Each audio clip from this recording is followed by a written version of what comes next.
Bismillahirrahmanirrahim. Assalamualaikum warahmatullahi wabarakatuh. Alhamdulillahi rabbil alamin. Wal aqibatu lil muttaqin. Wala udwana illa ala zalimin. Ashhadu an la ilaha illallah wahdahu la syarikalah. Wa ashhadu anna Muhammadan abduhu wa rasuluh alladzi la nabiyya ba'da. Allahumma salli ala Sayyidina Muhammad wa ala ali Sayyidina Muhammad.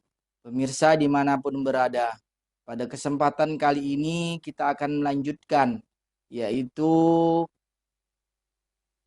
pembahasan tentang kitab ilmu tajwid. Episode kemarin kita membahas tentang makharijul huruf. Nah, kita lanjutkan, yaitu kenapa kita penting belajar makharijul huruf. Karena kita menghindari kesalahan dan pengucapan makharijul huruf tersebut supaya tidak terjadi kesalahan dalam membaca Al-Quran sampai dengan merubah makna kalimat tersebut. Pemirsa dimanapun berada. Jadi, episode sebelumnya kita mencontohkan contoh kesalahan yang sampai merubah makna karena kita tidak yaitu mengetahui makharijul huruf yaitu Quran surah Ibrahim.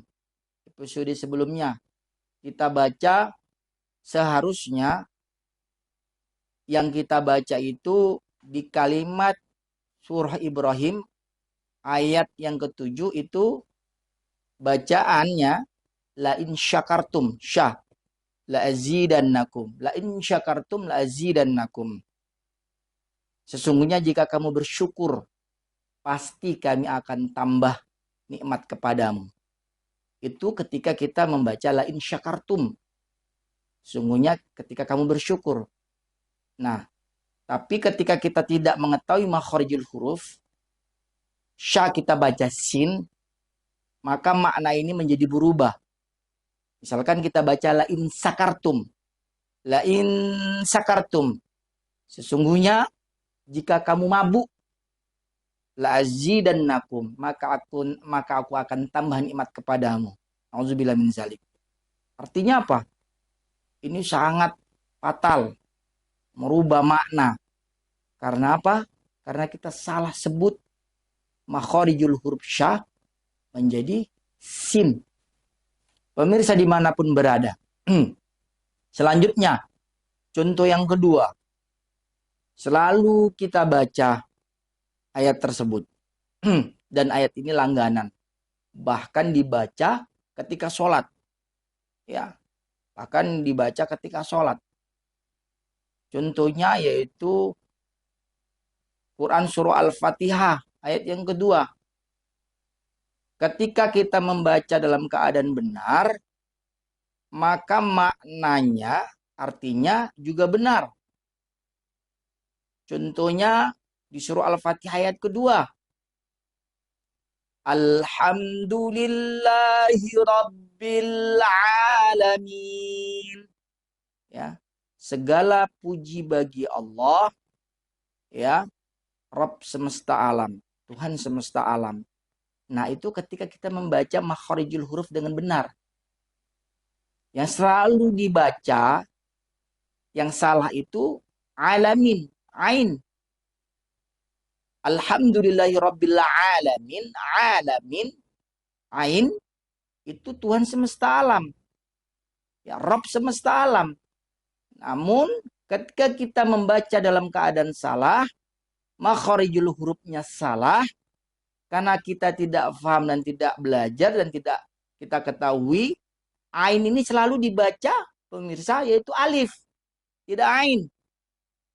Contoh, banyak sekali di luar sana membaca alamin ini alif. Contoh, Alhamdulillahi rabbil alamin. Nah, Kata-kata ain di situ huruf ain dibaca alif. Maka maknanya juga berubah, artinya juga berubah pemirsa. Seharusnya makna dari alhamdulillahirabbil alamin tadi segala puji bagi Allah Rabb semesta alam, tapi kita baca alif alhamdulillahirabbil alamin artinya menjadi segala puji bagi Allah, Allah rajanya segala penyakit. Nauzubillah min zalik. Ya, Allah rajanya penyakit. Karena kita salah baca, salah mengucapkan makharijul huruf tadi yang seharusnya ain kita baca menjadi alif. Maka dari itu pemirsa, sangat penting kita belajar ilmu tajwid khususnya di bab makharijul huruf dan sifatul huruf.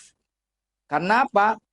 Kesalahan-kesalahan seperti ini, ya pemirsa, ketidakjelasan bentuk-bentuk bunyi huruf, sehingga kita tidak bisa membedakan antara huruf satu dengan huruf yang lainnya. Ya, seperti huruf hamzah dengan ain, atau huruf alif dengan ain tadi di kalimat alhamdulillahirabbil alamin, ya. Seperti huruf ha dan ha sama pada kalimat bismillahirrahmanirrahim kita baca bismillahirrahmanirrahim, ya. Apalagi huruf qaf dengan kaf perbedaannya bagaimana cara penyebutannya. Nah, maka kesalahan-kesalahan seperti ini pemirsa dimanapun berada merupakan kesalahan yang tidak ada tolerirnya di dalamnya. Apa sebab? Karena sampai merusak maksud dari suatu ayat tersebut. Ya. Oleh karena itu, ya, bab makharijul huruf ini merupakan bab yang sangat penting di dalam pelajaran ilmu tajwid. Ya. Pemirsa dimanapun berada. Selanjutnya, kita akan melanjutkan setelah makharijul huruf ini, yaitu pembahasan, yaitu pembagian tentang makharijul huruf. Jadi pembagian makharijul huruf ini terjadi yaitu perbedaan pendapat di kalangan ulama tentang jumlah makharijul huruf. Jadi ini perlu diketahui bahwasanya ada pendapat perbedaan di kalangan ulama. Yang pertama, menurut Imam Khalil bin Ahmad Al-Farahidi dan Ibnu Jazari, makharijul huruf, ya, itu ada 17 makhraj. 17 makhraj, ya. Yang pertama itu makhraj al-jauf, ya. Itu rongga mulut dan rongga tenggorokan, satu makhraj, ya. Yang kedua makhraj al-halak, yaitu tenggorokan, keluar dari tenggorokan, 3 makhraj. Itu makhraj al-lisan, yang keluar dari lidah, itu 10 makhraj. Selanjutnya makhraj yaitu asyafatain, yang keluar dari bibir, itu 2 makhraj. Selanjutnya makhraj al-khayshum, dari rongga hidung, itu 1 makhraj. Maka semuanya berjumlah yaitu 17 makhraj. Itu menurut Imam Khalil bin Ahmad Al-Farahidi dan Ibnu Al-Jazari. Perbedaan ulama yang kedua, bahwasanya menurut Imam Sibawaihi dan Imam Asy-Syatibi, makhraj huruf itu ada 16 makhraj, yaitu dengan cara menghilangkan makhraj al-jauf, ya.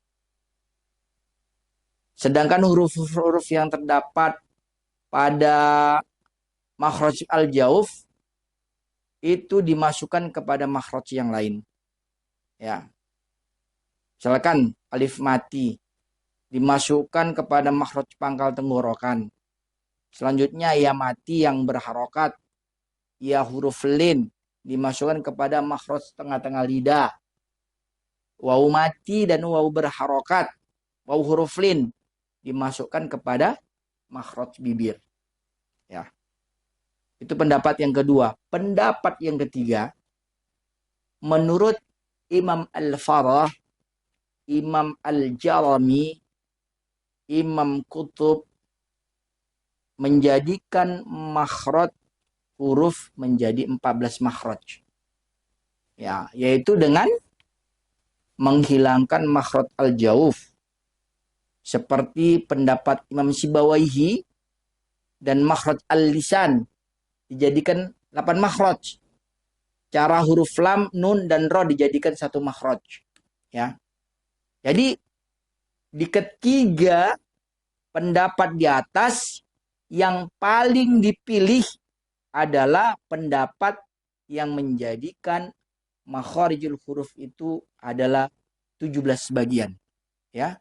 Sebagaimana dijelaskan di dalam matan Ibnu Al-Jazari mengatakan makharijul huruf sab'ata asyar.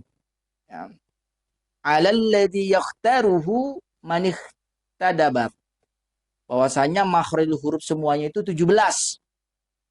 Menurut pendapat yang terpilih lagi jelas. Itulah pendapat dari Ibnu Al-Jazari. Ya. Jadi makharijul huruf itu terbagi kepada 2 bagian. Makharijul huruf am atau yang umum dan makharijul huruf khas atau yang khusus.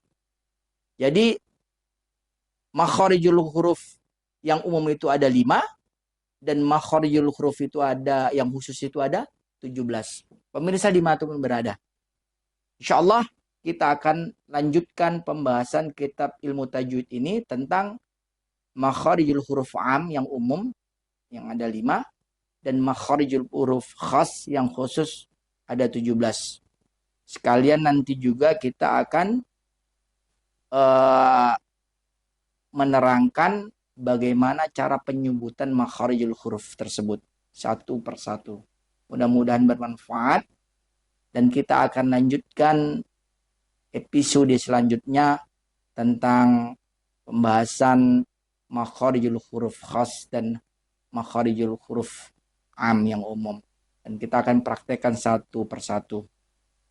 Pemirsa dimanapun berada, demikian pembahasan atau pelajaran ilmu tajwid yang kami sampaikan, mudah-mudahan bermanfaat. Billahi taufiq wal hidayah. Akhirul kalam. Wassalamualaikum warahmatullahi wabarakatuh.